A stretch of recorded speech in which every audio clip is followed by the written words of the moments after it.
La educación media superior en México enfrenta diversos desafíos, entre ellos la deserción, la inequidad, la falta de calidad y la desigualdad de acceso, como también la gestión de la educación y, no menos importante, la formación docente.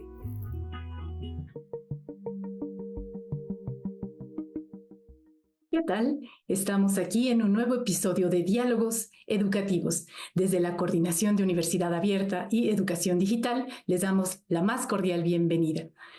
El programa de hoy es muy importante. Estaremos conversando acerca de los desafíos actuales de la educación media superior. Y para hacerlo, nos acompañan hoy 3 personas expertas en el tema educativo, en el tema de media superior, y compartirán con nosotros esa visión desde diferentes aspectos para ayudarnos a reflexionar sobre este interesante tema. Permítanme presentarles a nuestros invitados. Está con nosotros el día de hoy la doctora Gabriela de la Cruz Flores. Ella es doctora en psicología por la UNAM, es miembro del Sistema Nacional de Investigadores Nivel 1. Ella es investigadora titular A definitiva de tiempo completo y actualmente tiene la gran encomienda de dirigir el Instituto de Investigaciones sobre la Universidad y la Educación. Pertenece a múltiples asociaciones que se dedican justamente a la investigación educativa y es tutora en programas de posgrado, en nivel licenciatura, pedagogía, MADEMS, y recientemente hemos visto un libro que publicó junto con Ana Laura Gallardo muy interesante sobre la educación en el sexenio 2018-2024. Qué título más interesante, de verdad se puede descargar desde la página del ISUE en formato abierto, así que felicidades y muchísimas gracias por acompañarnos en este programa. Muchas gracias, querida Jacqueline, qué gusto volvernos a encontrar. Bienvenido el intercambio en diálogos educativos. Saludo, por supuesto, a quienes nos acompañan, a la doctora Silvia, al doctor José Antonio. Bueno, un placer estar con ustedes. Gracias. Muchísimas gracias. Nos acompaña también la maestra Silvia Estela Jurado Cuellar. Muchísimas gracias por estar aquí. Ella es psicóloga por la Universidad Nacional Autónoma de México. Ella también realizó una maestría en psicoterapia de pareja y en este camino de la vida profesional se ha dedicado, por supuesto, con una extensión muy amplia justo al nivel medio superior. Ella fue directora general de la Escuela Nacional Preparatoria desde 2010 hasta 2018 y en 2018 ella recibió el nombramiento para ocupar la dirección general del Instituto de Educación Media Superior de la Ciudad de México. Maestra, un placer tenerla con nosotros. Muchísimas gracias por compartir su experiencia. Al contrario, muchas gracias por invitarme y sobre todo por tener la oportunidad de hablar de este tema tan interesante y tan importante que desde hace tiempo hemos venido trabajando. Me da mucho gusto estar con José Antonio Pérez Islas y con Gabriela de la Cruz. Gracias. Muchísimas gracias.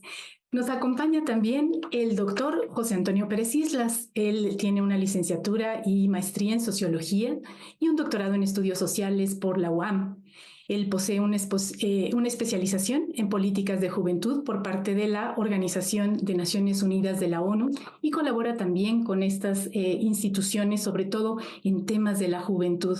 Actualmente él es coordinador del Seminario de Investigación en Juventud, el SIG, en la UNAM. Un placer, doctor, bienvenido. Muchísimas gracias por acompañarnos. Hola, gracias por la invitación y a todos bienvenidos y bienvenidas. Qué gusto, pues el tema que trataremos hoy, vamos a comenzar por lo más difícil, yo diría. Con la experiencia que ustedes tienen desde la investigación, desde la práctica directiva, desde la visión de los jóvenes, ¿cuáles dirían que son los principales desafíos que está enfrentando actualmente el sistema de educación media superior tan importante para nuestro país? Comenzaría por Silvia, por favor, si gustas comenzar con esta visión de los grandes retos. Uno de los principales problemas, primero, la educación media superior enfrenta muchos retos muy complejos, pero hay estrategias y hay enfoques efectivos que pueden mejorar la calidad. Yo creo que la clave está en dictar políticas bien diseñadas para la capacitación docente, para la innovación pedagógica y para la articulación entre todos los actores educativos. Considero que uno de los grandes desafíos es la alta deserción escolar en este nivel. Nosotros nos hemos dado cuenta durante muchos años que ha sido un nivel un poco descuidado, vamos a decir así. Le poníamos muchísimo énfasis a la educación básica hasta la secundaria y luego no le dábamos el interés necesario a la educación media. Entonces, a nosotros nos enfrentamos con que en el momento que el muchacho y la joven quieren entrar a educación media, tienen otras cosas en las que vienen a truncar su camino, como por ejemplo elementos económicos que los obligan a trabajar, elementos familiares que los hacen desertar y entonces tienen estas dificultades y cambian su camino. Por supuesto, la falta de cobertura de instituciones que les den, vemos cuántos jóvenes que se dicen rechazados porque no encontraron un lugar dentro de la inscripción, pero en realidad yo lo que vi durante muchos años cuando estuve en la Escuela Nacional Preparatoria fue que no es que sean rechazados, es que a veces la opción que ellos quieren no les gusta, e incluso a sus padres, y por eso no los llevan a ese lugar. Entonces también veo hay una falta de formación docente especializada. Tenemos muchos maestros muy preparados en su disciplina, pero gracias, por ejemplo, que está la MADEMS, podemos hacer una preparación pedagógica para las personas que se quieren dedicar a dar clase, porque no es suficiente el conocimiento que tengan de sus carreras. Hay una desigualdad en el acceso a las tecnologías y a la conectividad. Esto quiere decir que no todos los alumnos tienen la posibilidad de trabajar a distancia, de utilizar medios electrónicos para acceder al conocimiento, y en esa desigualdad también hay una marginación.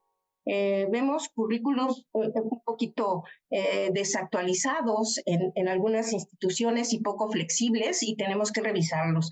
Esta es una situación muy difícil, sobre todo cuando estamos hablando de convencer a grupos de profesores que muchos años han trabajado con un currículum y que se resisten al cambio.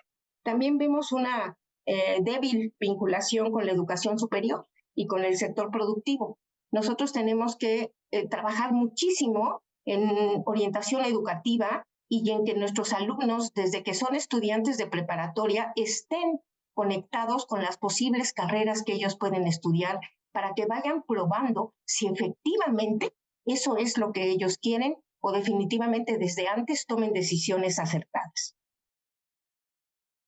Bueno, esto es un panorama desolador, ¿verdad? Tenemos retos muy complicados para resolver. Silvia, muchas gracias por ponerlos en la mesa y vamos a ver qué nos dice Gaby. Formación docente, deserción, currículum desactualizado, elemento económico y débil relación con la universidad. ¿Qué más podemos, para completar este panorama, qué más podemos ver, Gaby? Muchas gracias, Jackie, por darme la palabra. Efectivamente, coincidiendo con lo que refería Silvia, los retos son múltiples y complejos. Sin embargo, con fines analíticos, diría, podría organizarlos en 4 grandes rubros. El primero, efectivamente, tiene que ver con los docentes. Ya lo refería Silvia, todo lo que tiene que ver con formación docente, reconociendo que un número importante del profesorado de este nivel educativo no tuvo la formación inicial como docente. Son profesionales, muy buenos profesionales que se incorporan al campo docente, pero no necesariamente con una formación inicial. Sin embargo, también es importante reconocer que hay una amplia formación continua para el profesorado de este nivel, ¿no? Más adelante hablaré sobre este tema. Tanto oferta educativa que ofrece la propia Subsecretaría de Educación Media Superior como la que se ofrece en cada uno de los subsistemas. O sea, sí hay estrategias, hay alternativas para formar al profesorado de educación media superior. Sin embargo, aquí el asunto crucial es que no hay una evaluación y un seguimiento de esos procesos de formación y valorar qué tanto tienen una implicación en la labor docente, ¿sí? Más adelante hablaré sobre este tema, pero el primer asunto, es docentes, formación docente y también condiciones laborales. Lo pondría ahí como un asunto si algún número importante del profesorado de este nivel educativo es de asignatura. Entonces eso también merma la posibilidad de trabajar de una manera consistente en los planteles. No tienen que andar de un plantel a otro para cubrir necesidades. Otra arista tiene que ver con la infraestructura. Infraestructura que da tanto motivación a los estudiantes, una buena escuela, una buena infraestructura te genera seguridad, te genera confianza, y lo contrario, pues, genera resistencia. Entonces, ¿qué encontramos? Pues infraestructura que requiere mejoras, seguridad física también, servicios básicos, agua, drenaje, electricidad, bebederos, accesibilidad, pensando en las personas con alguna discapacidad, ¿no? Faltan los planteles una inversión al respecto, comunicación, internet, ya también lo decía la maestra Silvia, ¿no? Falta en ese sentido robustecer estos asuntos, los espacios educativos, los talleres de cómputo, bibliotecas, etcétera, ¿no? Todo lo que podríamos encontrar en este rubro. Y algo muy importante, en la educación media superior, como en toda la educación, se notan asimetrías importantes, desigualdades al interior de los diferentes subsistemas de media superior. En el caso de lo que nos compete, por ejemplo, los telebachilleratos comunitarios y estatales son los que tienen condiciones más magras. La otra arista, tercera arista, tiene que ver con los planes y programas de estudio. Efectivamente, tenemos ahí asuntos por resolver. Tenemos cerca de 30 subsistemas en este nivel educativo, ¿no? Y pese a que tenemos actualmente un marco curricular común para la educación media superior, aún hay mucho por hacer, ¿no? Para encontrar estos vasos de comunicación. Y la última arista, muy importante, tiene que ver con nuestros propios estudiantes y con las y los estudiantes. Hay vacíos en el aprendizaje, en gran medida derivados de la pandemia, aunque también de tiempo atrás, ¿no? Haciendo como estábamos, ¿no? O sea, no es nuevo, o sea, siempre ha sido un asunto cómo garantizamos el aprendizaje, los contextos adversos en donde se desarrollan nuestros estudiantes y también cierta desesperanza por la educación. Muy bien, hasta ahí. Vamos entonces hasta ahí 4 puntos muy importantes, Gaby, que tomar en cuenta. Y creo que, bueno, tenemos docentes, infraestructura, planes de estudio y los propios estudiantes. Aquí creo que José Antonio va a entrar muy bien a completar esta parte de estudiantes, justo que nos mencionaba Gaby. ¿Cómo es este estudiantado de media superior? ¿Cuáles son estos retos desde lo social que sabemos que has estudiado con mucho detenimiento? Por favor, José Antonio. Sí, gracias. Sí, es cierto, digo, el panorama que nos han dibujado nuestros dos colegas me parece que es bastante acertado en torno al contexto en que se da, pero desde el punto de vista de jóvenes me parece que hay un elemento que hemos ido detectando. Ciertamente, como decía Gabriela, no proviene de la pandemia, pero ahí detonó precisamente una serie de elementos que nos empezó a conformar una situación que nosotros la hemos llamado desafiliación, ¿no? Es un asunto que es contrario a los orígenes, por ejemplo, de las desigualdades que son estructurales, ¿no? Y que están marcadas fundamentalmente por la pobreza en la mayoría de los casos, ¿no? El proceso de desafiliación es eso, es un proceso, ¿no? Es una forma como las y los jóvenes se van sintiendo conforme a las instituciones. Particularmente se detectó, empezó a detectarse en la escuela, ¿no? Ya lo decía, fundamentalmente se explotó a raíz de la pandemia. Este sentido de, para llamarlo llanamente, no me hallo aquí, ¿no? O sea, no entiendo para qué estoy aquí, no estoy sabiendo de qué me sirve lo que me enseñan, no sé saliendo de aquí qué voy a hacer. Es decir, hay una serie de elementos que pueden generar una desmotivación que se va produciendo, ¿no? Paulatinamente en el proceso fundamentalmente lo que hemos detectado en el proceso de la educación media superior, ¿no? Y que en alguno de los momentos truena fundamentalmente por la deserción, ¿no? Cuando salen tempranamente antes de terminar su ciclo educativo, o truenan cuando empiezan con problemas de ansiedad o de frustración dentro de la propia escuela, ¿no?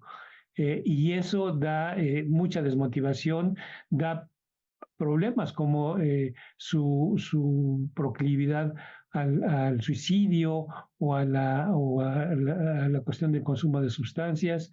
Entonces, en ese sentido, me parece que el eje central sobre el cual tendríamos que repensar fundamentalmente a partir de todo lo que han dicho las colegas, a esta nueva condición que estamos viendo con mayor claridad a partir de hace 5 o 6 años. Claro, entonces tenemos este parteaguas que es la pandemia, las condiciones se recrudecen en muchos sentidos, tenemos todos estos elementos que han mencionado, pero evidentemente sí se han hecho proyectos, acciones para atender justamente estos elementos. Así que ahora quisiera preguntarles justamente cómo han respondido las instituciones de educación media superior a estos desafíos, como la deserción escolar han mencionado, la desafiliación. Y aquí también se notan algunos términos que he escuchado en algunos investigadores que son muy negativos, como rechazo, rezago, desafiliación. Esto se escucha en el negativo. Cuéntenos cómo han respondido las instituciones de educación media superior para ayudar a que esto mejore en este nivel educativo. Por favor, Gaby, si gustas comenzar.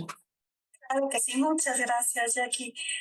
Bueno, aquí en esta segunda intervención me gustaría comenzar señalando que la educación media superior en nuestro país es obligatoria desde el 2012 y que atrás de la educación pues está un derecho, ¿no? El derecho a la educación. Entonces, por ahí quisiera comenzar para hablar sobre lo que significa el abandono escolar.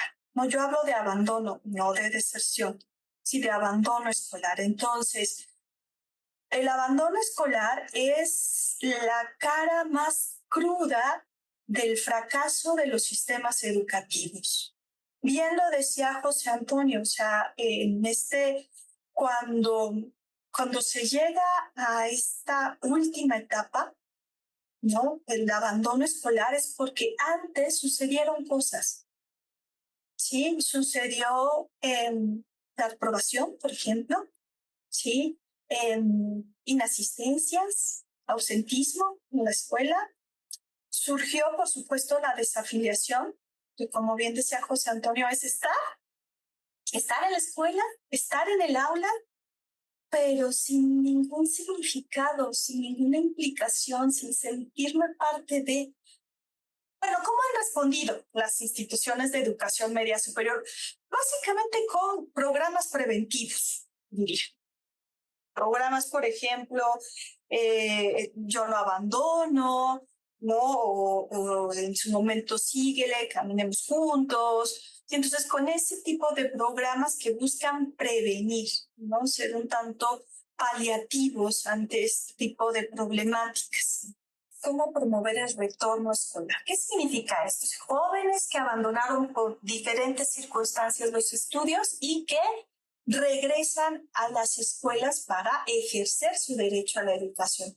Sobre este asunto hay muy poco y lo relevante de este asunto, regresando a lo primero que decía en la intervención, es que vulnera el derecho a la educación. Entonces, este tema del retorno escolar se vuelve crucial para trabajarlo de manera conjunta con el abandono escolar.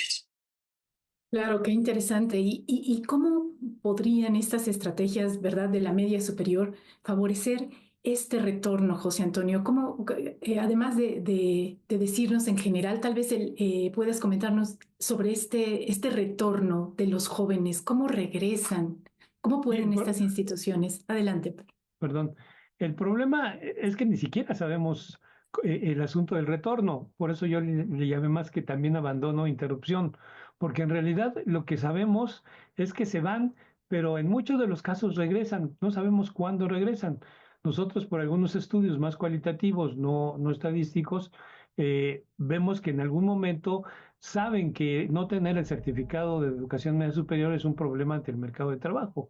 Y entonces intentan por diferentes maneras conseguirlo. Pero ni siquiera tenemos ese dato de cuánto retornan y en cuánto tiempo y si retornan o definitivamente se van, ¿no? Pero yo diría que el otro tema vinculado precisamente al asunto de la desafiliación que mencionaba yo, tiene que ver precisamente con esta ausencia de políticas en torno a las afectividades, ¿no? Uno de los elementos centrales que vemos y que también explotaron en la pandemia fue el término de esa sensación de sentirse solos, ¿no? En algunas encuestas nacionales de juventud vemos muy extrañamente que a la edad precisamente entre los 15 y los 17 años hay cerca de un 18 o 20% de jóvenes que declaran que no tienen amigos. Y eso en una edad donde centralmente la relación de amistad, la relación de la banda o del grupo es fundamental para conformar identidad, me parece que es un elemento central. Y de esto no hablamos, no tenemos elementos, ¿no? En términos de políticas sobre la afectividad. Qué interesante.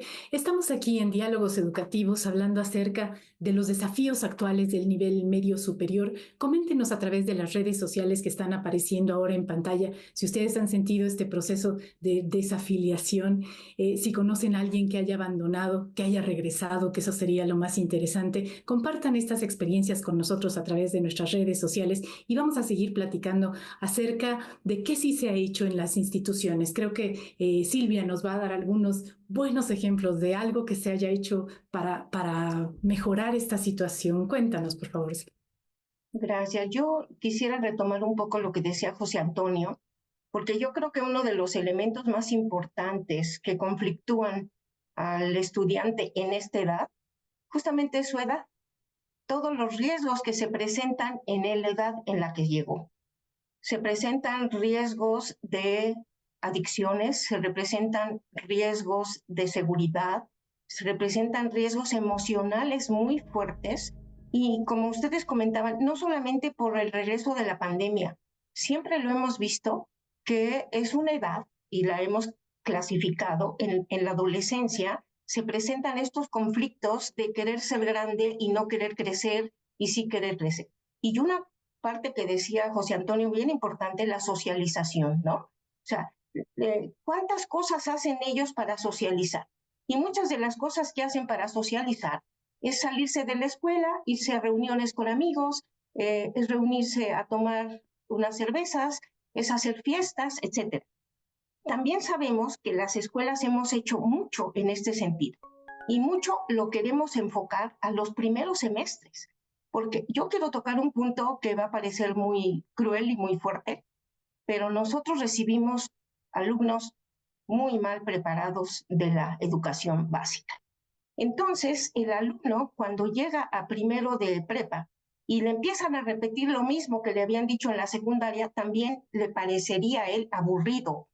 Pero nosotros, hay gente que nos ha preguntado, ¿por qué tus materias vuelven a tener conocimientos de la secundaria? Porque fíjate que no los traen. Nosotros tenemos que volver a retomar todos esos conocimientos para nivelarlo y para ponerlo en un estatus en el que pueda acceder a las carreras, a la educación superior o a las carreras técnicas a las que él se quiera dedicar.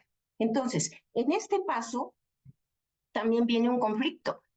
Yo creo que es uno de los conflictos que empiezan a hacer que él abandone. O sea, no puede con los conocimientos que le estamos pidiendo que tenga.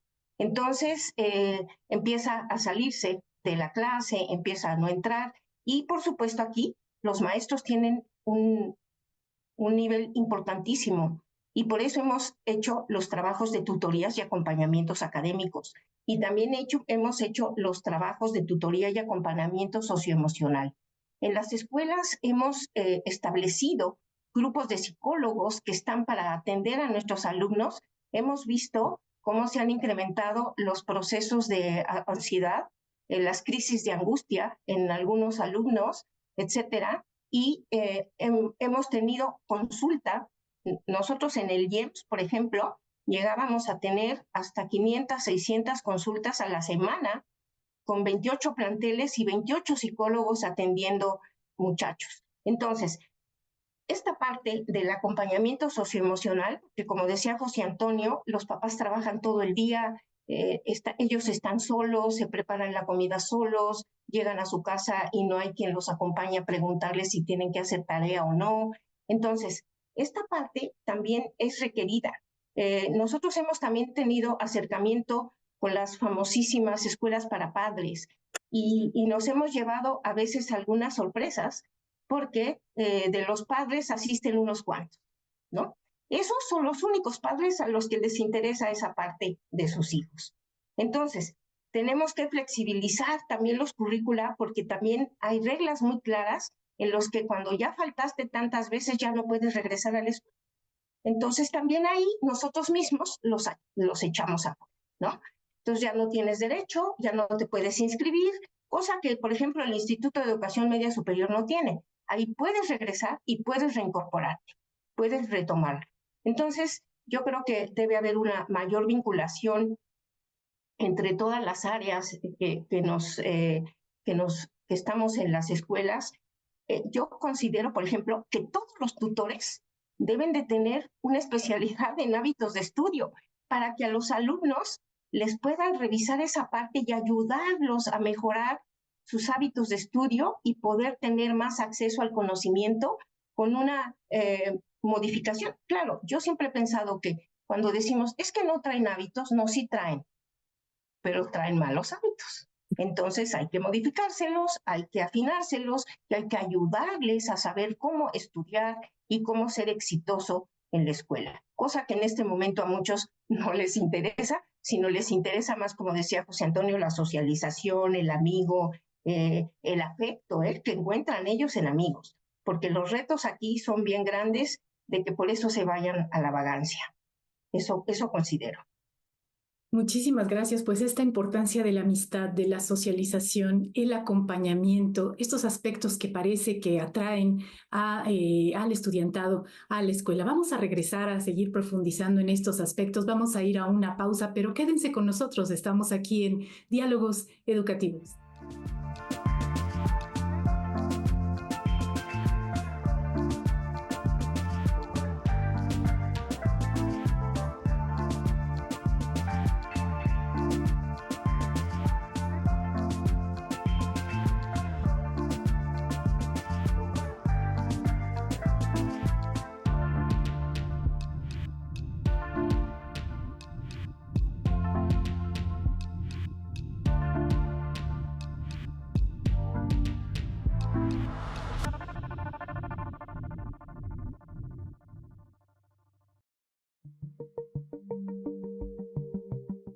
Actualmente, y esto lo creo firmemente, los retos que enfrenta la educación media superior hoy en día, en este nuevo contexto lleno de incertidumbres dentro del marco curricular de la nueva escuela mexicana, con limitaciones presupuestales, particularmente en la educación pública, una limitada cobertura, una significativa deserción escolar en este nivel de estudios, una población en pleno desarrollo psicoemocional, una ausencia de un diagnóstico actualizado del estado que guarda la educación media superior, entre otras cosas, son desde mi punto de vista 3 aspectos fundamentales que tenemos que atender como desafíos en este nuevo entorno de la educación media superior en México. Primero de ellos, indudablemente, desde mi particular punto de vista, tiene que ver con innovar en los planes y programas de estudio, ser más creativos en este aspecto, pensar en currículums que permitan al alumnado transitar entre modalidades, de la presencial a la remota o viceversa, cursar asignaturas de acuerdo con su circunstancia personal, ya sea en línea o presencial, como ya lo están haciendo algunas instituciones educativas en el país. Esto implicaría, desde mi punto de vista, homologar los currículums de variadas y múltiples instituciones que ofertan educación media superior. Un reto nada simple, por cierto.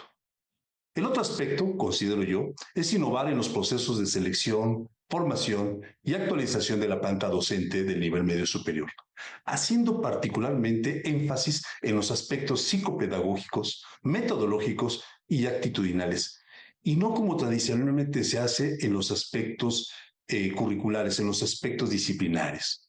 Y finalmente, me parece que la otra gran área de oportunidad tiene que ver con la innovación en el andamiaje que pueden ofrecer las instituciones educativas para apoyar al estudiantado durante su tránsito por el bachillerato, en aspectos como una atención psicoemocional adecuada, acceso a becas, orientación vocacional, asesorías académicas y personales. Me parece que en este sentido, una de las cosas que debemos atender, sobre todo después de la pandemia, es esta fragilidad psicoemocional que están presentando las y los estudiantes en este nivel de estudios. Este aislamiento social al que nos vimos obligados cada uno de nosotros durante estos prácticamente 2 años de pandemia, los afectó a todos, pero particularmente a los niños y a los jóvenes. Este es uno de los aspectos, uno de los retos que tenemos hoy por delante, no solamente, creo yo, en el nivel medio superior, sino en general en todo el sistema educativo en México. Muchísimas gracias.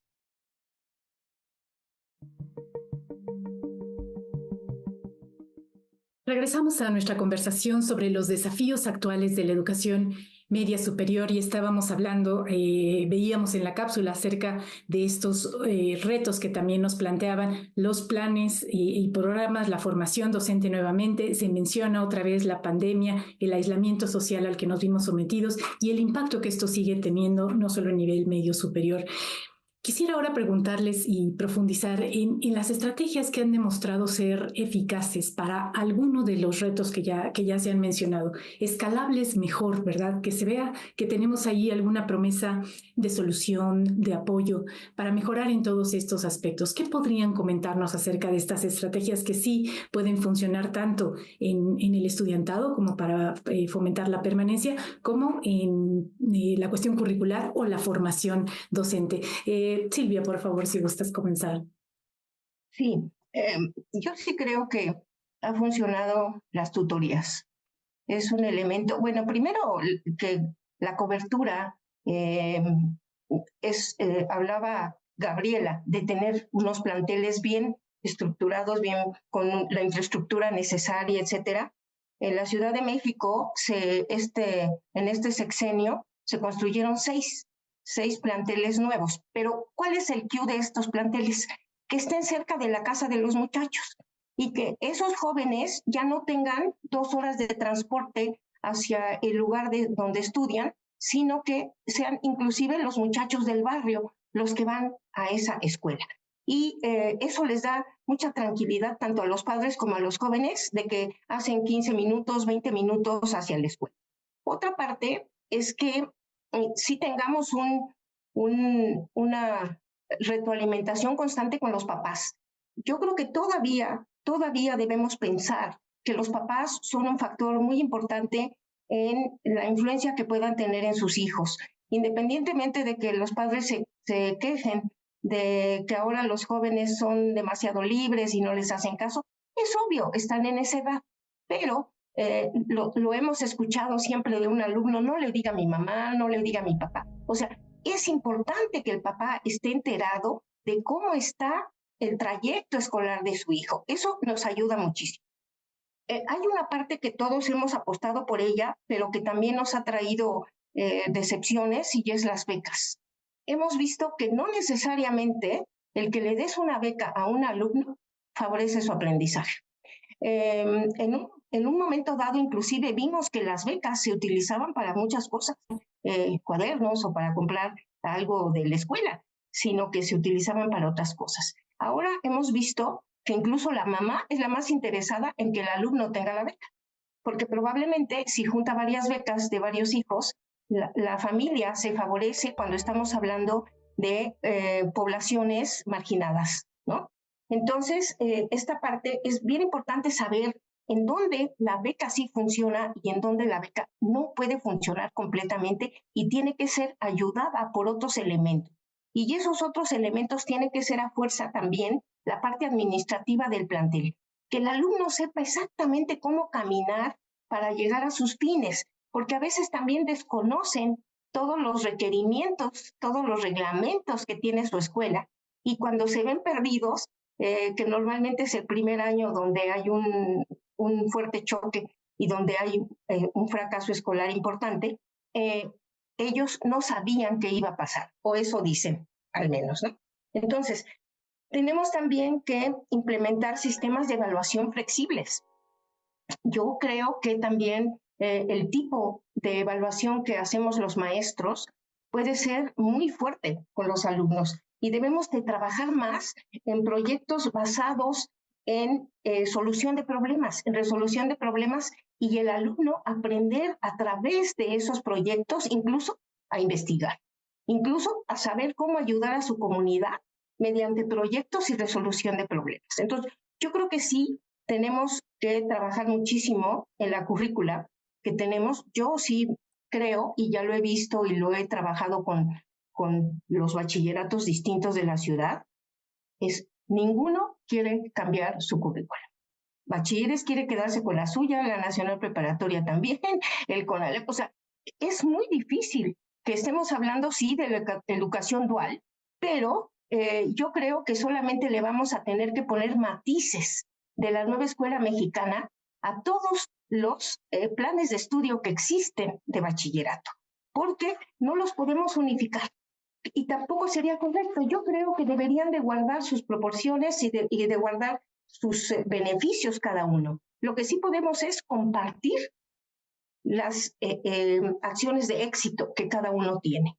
Y entonces así, como por ejemplo el Politécnico Nacional tiene unas tutorías muy exitosas que todos debemos conocer y que todos debemos adoptar, porque ellos han trabajado muchísimo tiempo investigando cómo se llevan a cabo las tutorías en los jóvenes de preparatoria.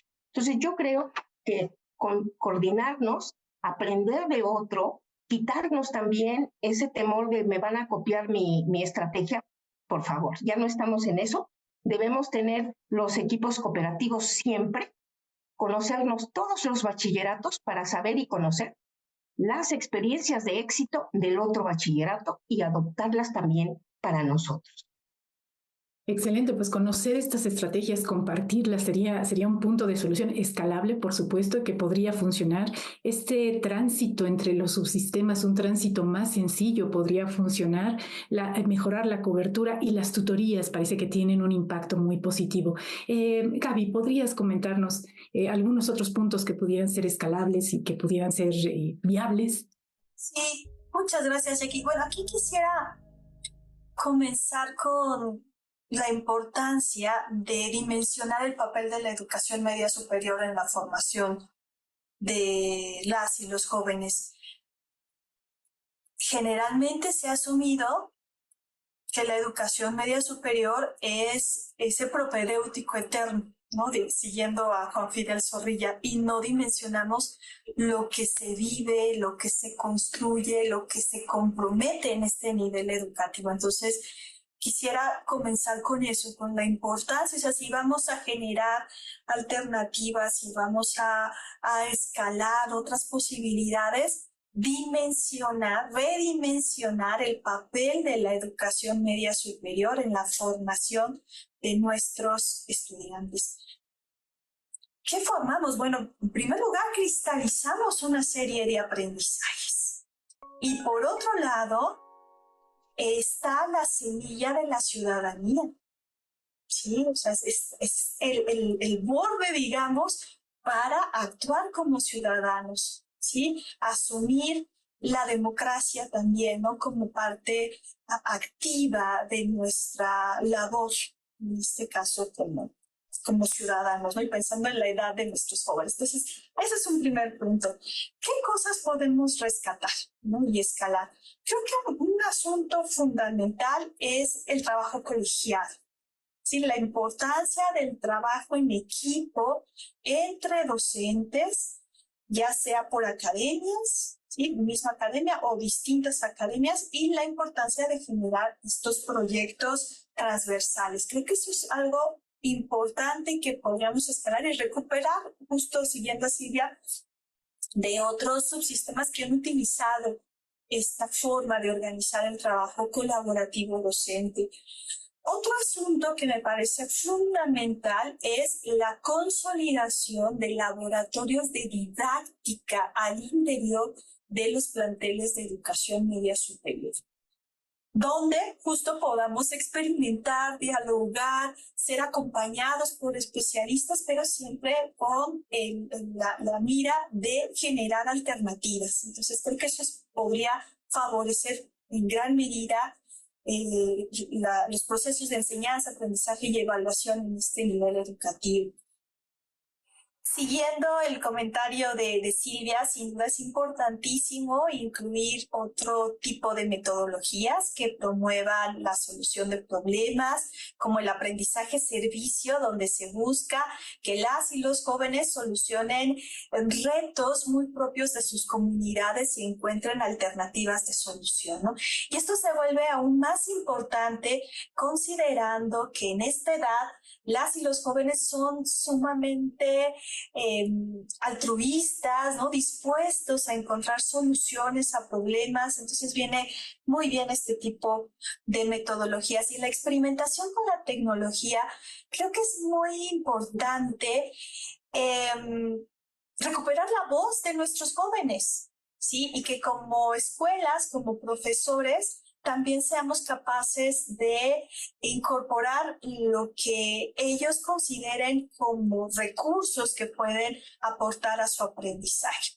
Y finalmente, otra cuestión que me parece que se puede escalar es lo relacionado con el cambio de reglamentos. Esto ya tiene tiempo, y pues con la idea de generar pues otro tipo de dinámicas escolares más empáticas, más vinculadas a la toma de decisiones y a la discusión de problemáticas que aquejan a las comunidades escolares. Claro, me encantó esto de laboratorios de didáctica, se escucha como un espacio justo de aprendizaje, de cooperación, ¿verdad? Además el compromiso, aprovechar esta edad del compromiso y justo la experimentación con la tecnología también me parece un punto al que no hemos llegado, esta parte tecnológica que también ha tenido una gran influencia a partir de la aparición de inteligencia artificial generativa, que viene también a meter ruido, ¿verdad? En todos estos retos que ya han mencionado. José Antonio, ¿cómo observas este panorama de estas soluciones escalables posibles? Pues yo ahí, digo, por una parte subrayo 3 veces lo que dice Gabriela, ¿no? En torno a oír la voz de los jóvenes, ¿no? Y en ese sentido, lo que digo es que nunca en una reforma educativa se les ha preguntado a los jóvenes, ¿no? Se les pregunta si acaso a los maestros, a los funcionarios, a los expertos, pero nunca ha habido una reforma que diga, a ver, vamos a intentar oír, ¿no? ¿Qué dicen los jóvenes sobre su propia educación, sobre su propio papel en la educación, ¿no? Y esto es una parte importante. Por eso es que tenemos un sistema educativo tan rígido, ¿no? Y tan poco amable, decía Gabriela, en torno a la comunicación con las y los jóvenes. Pero yo ahí sería mucho más heterodoxo, ¿no? Yo siempre he dicho, en broma, en serio, que una de las cosas que más agradezco a mis padres es que nunca se pararon en la preparatoria cuando yo estaba ahí, ¿no? Entonces la preparatoria era mi ambiente, era lo mío, donde yo me desarrollaba. Me imagino que se hubieran llevado algunos sustos de lo que yo hacía en la preparatoria, ¿no? Pero definitivamente el espacio de la educación media superior debería ser el espacio juvenil por excelencia, ¿no? Ya lo decía también Silvia, es el momento en que se toman las decisiones más trascendentales en la vida de uno, ¿no? ¿Qué tipo de pareja tienes? ¿Qué tipo de estudios vas a realizar? Si te vas a salir de la escuela, qué tipo de empleo quieres. O sea, las grandes decisiones de la vida se toman en el momento en que estamos en el nivel de educación media superior, ¿no? Y esas cosas no se discuten. No hay, por ejemplo, un momento para discutir la toma de decisiones, ¿no? ¿Cómo se toman decisiones? En realidad somos máquinas racionales que evaluamos pros y contras para tomar decisiones. No, no, ni nosotros los adultos tomamos decisiones racionales, a veces le tomamos con el estómago, ¿no? Entonces, ¿por qué le pedimos cosas a las y a los jóvenes que ni siquiera en la edad adulta lo hacemos nosotros, ¿no? Y yo soy más heterodoxo porque precisamente yo digo, ¿quién nos ha dicho que es más importante estudiar matemáticas o aprender a bailar, ¿no? Si a mí me hubiera enseñado a bailar en la preparatoria, ¿no? Mi vida amical y amorosa hubiera sido mucho más fácil, ¿no? Y en ese sentido, me parece que tendríamos que estar pensando otras cosas. ¿Son importantes las matemáticas? Claro que son importantes las matemáticas, pero también es importante aprender a bailar, ¿no? Y así como eso, aprender a discutir, aprender a debatir, por ejemplo, ¿no? Me parece que ahí hay elementos que se tendrían que retomar totalmente de manera distinta, pensando que ya no estamos en un salón de clases del siglo XIX, sino que deberíamos estar en un salón de clases del siglo XXI, ¿no? Con ciudadanos que van a vivir el siglo XXI, no el siglo XIX. Pues este es un reto justamente muy grande. ¿Cómo podríamos también tener salones del siglo XXI, instituciones del siglo XXI? ¿Qué es lo que no nos deja llegar ahí? Por supuesto, sé que van a mencionar cuestiones administrativas, financieras, políticas, ¿verdad? Y también la cuestión de saber, de tener los datos a la mano para poder tomar estas decisiones que lleven a estas mejoras. En esta última ronda me encantaría que ustedes comentaran justo ¿Cómo se puede fortalecer esta articulación entre la investigación, los responsables de política educativa, todos estos actores para tomar esas decisiones un poco informadas en la evidencia que nos lleven a ese mejor aula del siglo XXI? Gaby, por favor, si gustas. Sí, muchas gracias. Pero esta es una pregunta clave, ¿no? Medular, que desde diferentes aristas hemos discutido quienes nos dedicamos a la investigación educativa. Yo sostengo que la investigación educativa que no tiene un diálogo permanente con autoridades y con docentes, con estudiantes, es una investigación, digamos, que requiere repensarse, ¿sí?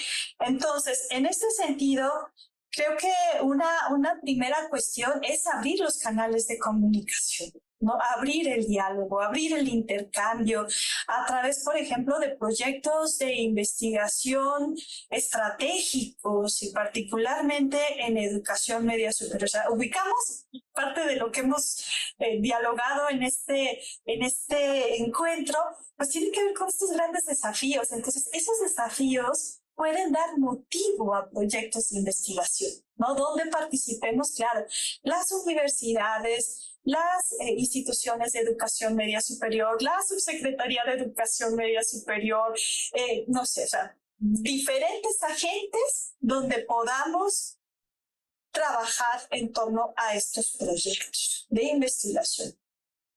En este sentido, también es muy importante que las y los docentes particularmente se incorporen también como agentes de estos intercambios, de estos proyectos, particularmente de investigación, ¿no? Porque al final son ellos quienes pues, van a concretar gran parte de lo que se pueda desarrollar, ¿no? U obtener como resultados de estos proyectos. Algo que también es importante para los tomadores de decisiones es que las investigaciones educativas puedan traducirse a políticas educativas, ¿no? Y ese es otro gran reto que tenemos enfrente, no solamente la colaboración, sino traducir los resultados de las investigaciones a nivel de políticas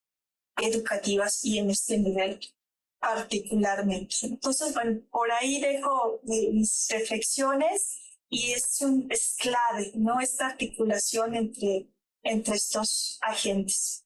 Absolutamente, es como una investigación participativa aplicada, lo que se necesita para lograr estas soluciones. Muchísimas gracias. José Antonio, por favor. Pues yo creo que un elemento central que debemos articular profundamente es esto que podríamos llamar la comunidad escolar, ¿no? Es un asunto donde no solamente padres de familia, autoridades, profesores, estudiantes, ¿no? Sino cómo hacemos, de hecho la escuela es quizá la última frontera que podamos defender a como dé lugar para generar un espacio de convivencia en paz y en convivencias vinculada con los demás, ¿no? Es lo que tendríamos que estar enseñando fundamentalmente. Cómo convivir tranquilamente, solidariamente, pacíficamente con el otro. Muchísimas gracias. Y Silvia, vamos a cerrar con lo que nos comentes y seguramente será muy interesante después de toda la experiencia justo tan directa con media superior. ¿Cómo podríamos fortalecer esta articulación? Yo creo que hemos descuidado y ya se había retomado en algún momento de que lo que debemos los profesores de educación media superior desarrollar en los muchachos son habilidades para la vida. Pero nos hemos enfrentado a que ni siquiera alguien nos puede definir exactamente qué es eso. Y muchas veces estuvimos trabajando, después le cambiaron el nombre, José Antonio, no me acuerdo cómo le llamaban, ya no eran habilidades, entonces le cambiaron el nombre, pero tampoco, porque yo asistía a muchos seminarios de ese tipo, queriendo entender perfectamente para transmitirle a todos los maestros cómo desarrollar habilidades. Y yo creo que debemos regresar a ese punto. La escuela de enseñanza media debe desarrollar habilidades de toma de decisiones, habilidades de disertación.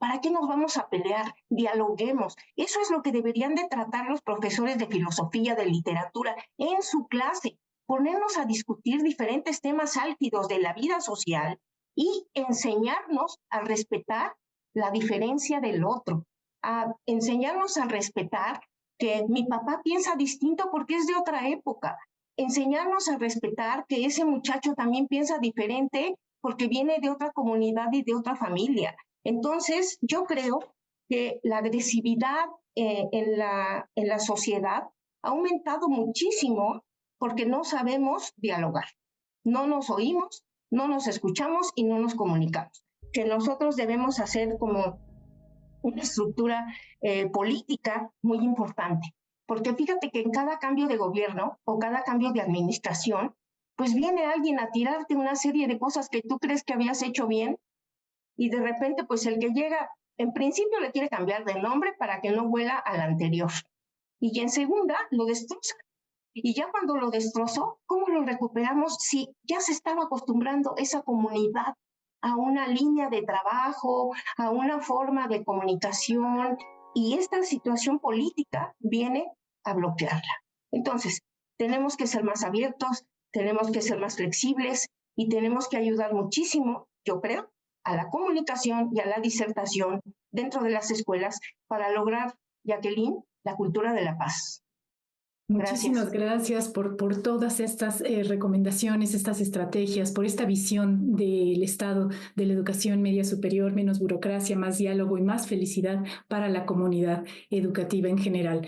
Muchísimas gracias y nos encontramos en otro episodio de Diálogos Educativos.